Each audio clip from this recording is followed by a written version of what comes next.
Shalom, shalom à toi, amoureux de la parole de Dieu. Que la grâce et la paix te soient multipliées par la connaissance de Dieu et du Seigneur Jésus-Christ. Amen.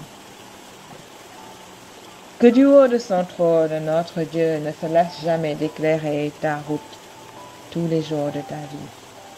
Que sa présence à tes côtés te fortifie, te donne la santé, te donne le courage dont tu as besoin pour avancer dans tes projets, te donne l'intelligence pour faire mieux que tout le monde.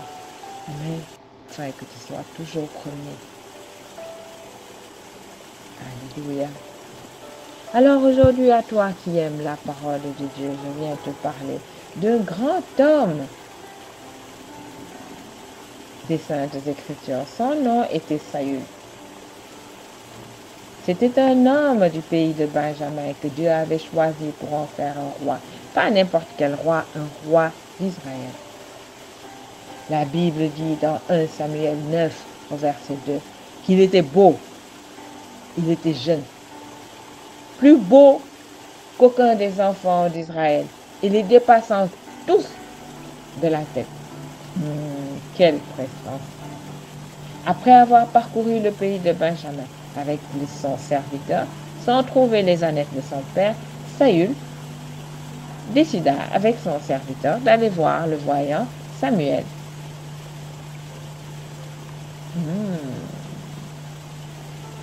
Mais la Bible dit qu'un jour avant l'arrivée de Saül, l'Éternel avait averti Samuel en lui disant: demain, à cette heure, je t'enverrai un homme du pays de Benjamin, et tu oindras pour chef de mon peuple d'Israël. Que l'amour de Dieu repose sur toi aussi, au nom de Jésus-Christ. L'Éternel dit à Samuel: il sauvera mon peuple de la main des Philistins. Car j'ai regardé mon peuple, parce que son cri est venu jusqu'à moi. Lorsque Samuel lui aperçut Saül, l'Éternel Dieu lui dit: voici l'homme dont je t'ai parlé. C'est lui qui régnera sur mon peuple. Alléluia. Mon ami, n'as-tu pas envie d'être un homme, une femme de Dieu? Regarde l'intimité de Dieu et du prophète Samuel. Dieu lui parle de ses projets. Dieu discute avec lui confie des tâches nobles comme oindre un enfant de Dieu pour en faire un roi. Saül n'est même pas au courant de l'élévation spirituelle que Dieu lui prépare. Mon ami, Dieu n'a pas besoin de toi pour t'élever, pour te bénir. Non. Il n'a pas besoin de toi aussi pour te mettre à un poste d'élévation. Car à lui appartiennent toutes les sociétés de cette terre. Alors je prie aujourd'hui que du haut de son trône qu'il parle à un roi et que ce roi vienne dans ta vie maintenant changer ta situation, ta vie, ton travail, te donner de nouvelles idées pour avancer, pour percer, marcher de gloire en gloire au nom de Jésus-Christ. Regarde Saül et son serviteur, fatigués de chercher les ânesses. Ils ont décidé d'aller voir le voyant Samuel. Mais en réalité, le fait d'aller voir le voyant Samuel, c'était une idée divine. Que la porte de tes pensées porte le nom de Jésus-Christ et que toutes tes pensées soient inspirées du Saint-Esprit. Au nom de Jésus-Christ. C'est pour ça que Jésus-Christ, il dit dans Jean 6 au verset 44, « Nul ne peut venir à moi si le Père qui m'a envoyé ne l'attire. » Amen. Que le regard de Dieu se pose sur toi maintenant et que sa mission pour toi sur cette terre commence en compagnie de son Saint-Esprit. Maintenant, au nom de Jésus-Christ, alors tu connaîtras le vrai bonheur. Alléluia. Saül et son serviteur furent tellement bien traités par le prophète Samuel qu'ils passèrent la nuit chez lui. Et la Bible dit qu'ils se levèrent de bon matin dès l'aurore Samuel appela Saül sur le toit et dit, viens, et je te laisserai partir. Saül se leva et ils sortirent tous deux, lui et Samuel. Quand ils furent descendus à l'extrémité de la ville, Samuel dit à Saül, dis à ton serviteur de passer devant nous. Et le serviteur passa devant. Arrête-toi maintenant, reprit Samuel, et je te ferai entendre la parole de Dieu. Amen. La Bible continue dans 1 Samuel 10 au verset 1 que Samuel prit une fiole d'huile, il le répandit sur la tête de Saül. Il le baisa et dit, l'Éternel ne t'a-t-il pas oint pour que tu sois le chef de son héritage? Amen. Waouh, l'onction a coulé sur le roi élu de Dieu. Rien à faire. Qu'elle coule maintenant sur toi, au nom de Jésus-Christ. Ah oui, que le Seigneur du haut de son trône, lui qui peut toutes choses, parce qu'il est sur toi, son onction qui va te donner une capacité nouvelle, une santé nouvelle, au nom de Jésus-Christ. Une onction qui va régler toutes tes constantes à la normale et les garder à la normale. Te donner de vieillir dans la paix, avec une force que personne ne comprendra, avec une beauté que personne ne comprendra. Why do you like the sight? Garder jeune, toujours frais et en bonne santé, avec de bonnes idées, avec la tête sur les épaules, une intelligence incroyable. Dieu donne et il te donne aujourd'hui, au nom de Jésus-Christ. Alors, regardez. La Bible dit que l'oncle de Saül dit à Saül, il a rencontré en fait son oncle. Et son oncle lui dit, où êtes-vous allé? Alors la Bible dit que Saül lui répondit, cherchez les ânesses, mais nous ne les avons pas aperçus. Et nous sommes allés voir Samuel. Tout le monde sait que Samuel est un prophète et qu'il parle de la part de Dieu. Alors regardez, l'oncle de Saül, il dit à Saül, raconte-moi donc ce que vous a dit Samuel. Mais la Bible dit que Saül répondit à son oncle, il nous a assuré que les ânesses étaient retrouvées, ça c'est vrai. Mais la Bible dit, et il ne lui dit rien de la royauté dont avait parlé Samuel. Là on s'arrête. Beaucoup de gens auraient dit, mais on a vu le prophète Samuel, il m'a oint pour que je sois le roi d'Israël.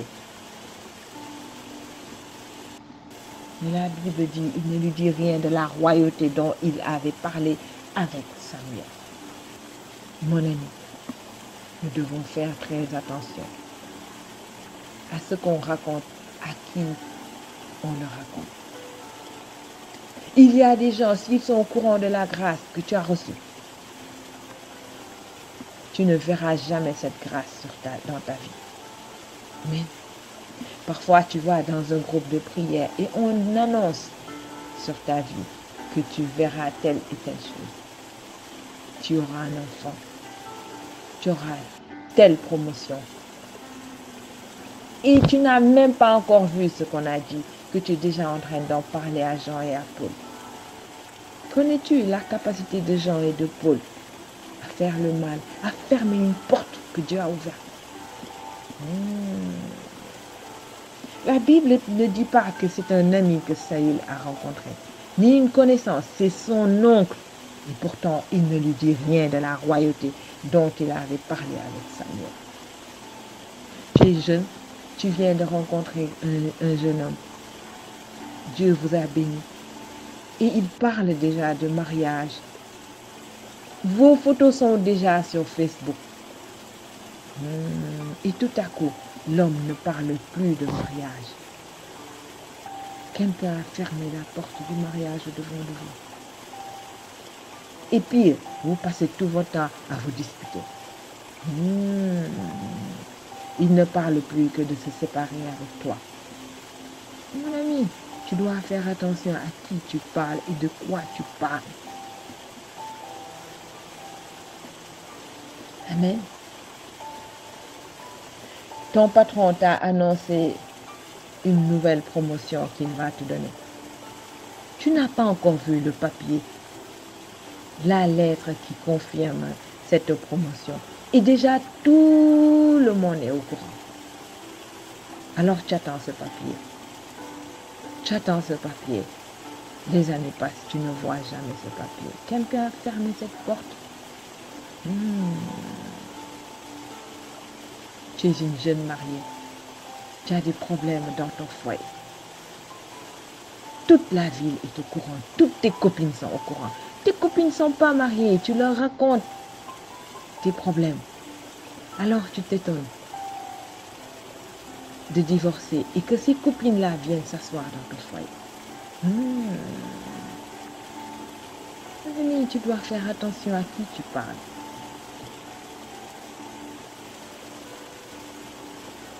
J'avais prêché sur ce passage et un soldat m'avait demandé à quel moment je dois aussi garder le silence. Il faut déjà beaucoup lire la Bible. Elle va nous enseigner sur la sagesse du silence. Il y a beaucoup de circonstances où nous devons également garder le silence, comme quand nous ne maîtrisons pas la situation. Oui, tu ne peux pas maîtriser la situation et en train de parler de cette situation jour et nuit. Nous devons avoir la sagesse de nous taire quand nous ne maîtrisons pas une situation.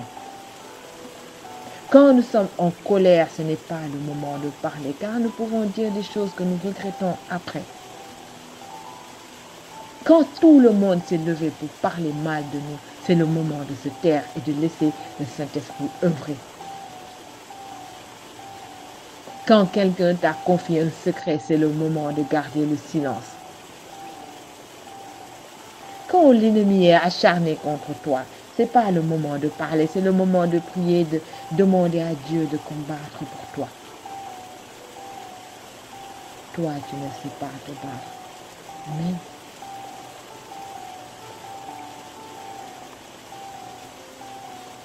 Garder le silence t'apportera beaucoup de paix dans certaines situations. Alléluia. Le Proverbe 10 au verset 19 dit que celui qui parle beaucoup ne saurait éviter de pécher, mais l'homme avisé met un frein à ses lèvres. Amen. Alors, ça c'était la première partie de notre étude sur le roi Saül. Je reviendrai pour faire la deuxième partie où nous allons apprendre beaucoup encore avec ce roi d'Israël qui était Saül. Amen. Que la bénédiction de Dieu soit sur toi et sur chaque membre de ta famille au nom de Jésus-Christ. Que Dieu éloigne toutes sortes de ténèbres de toi, qu'il bénisse tes enfants. Si tu n'en as pas, qu'il t'en donne, afin que tu sois une mère heureuse. Si tu as un travail, que le nom de Dieu soit béni. Si tu n'en as pas, qu'il t'en donne aujourd'hui au nom de Jésus-Christ. Si tu as la santé, bénisse-moi l'Éternel. Si tu n'as pas la santé, que Dieu te bénisse aujourd'hui. Et que les médecins qui avaient déclaré la maladie dans ta vie n'aient que leurs yeux pour remarquer que tes constantes sont revenues à la normale. Au nom de Jésus-Christ, sois béni. Et reste attaché à Jésus-Christ qui sauve. Amen. Moi, c'est Soldat Victoire.